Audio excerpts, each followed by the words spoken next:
Films have changed a lot since the 70s, and the film genre science fiction is a good example of that. In my opinion, the biggest change in science fiction is the fact that throughout the years, sci fi and films in general have become more realistic. To prove this, I'll be comparing and contrasting the 1977 film, you guessed it,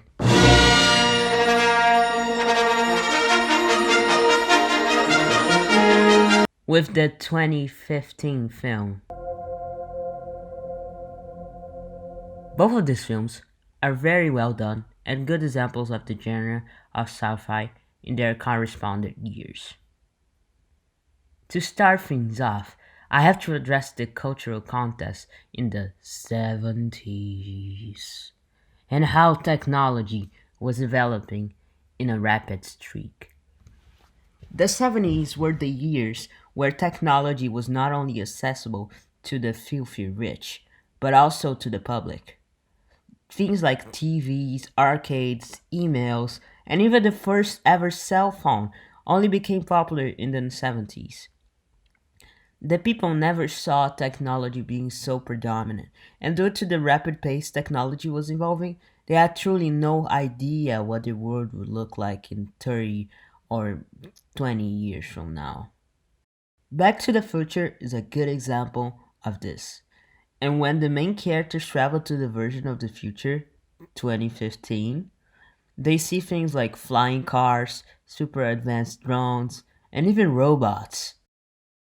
The reason why the cultural context of the 70s is so important while comparing both Star Wars and Ex Machina is because since the producers of Star Wars had no idea what the future would look like, they just completely made an unrealistic movie, often called a formalistic movie.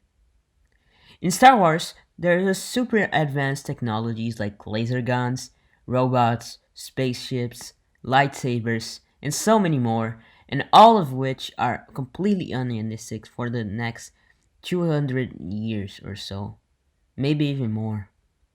But what makes it even more unrealistic is the fact that these technological things are mixed with other unrealistic things, like aliens traveling between planets, and even a one person rule of a galaxy.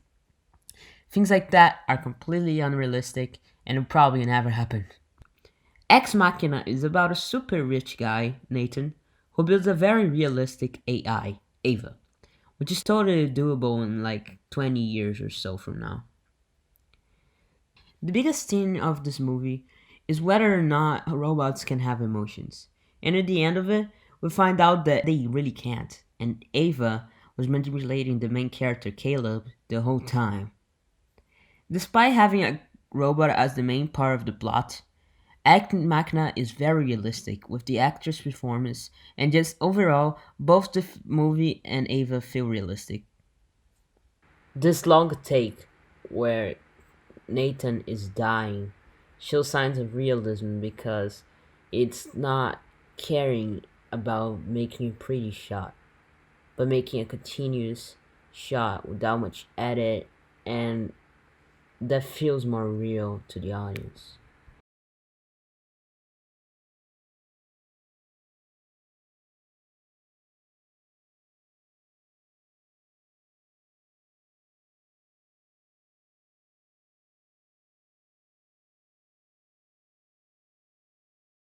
It's very easy to believe that something like Ava could be truly built in a not so far future.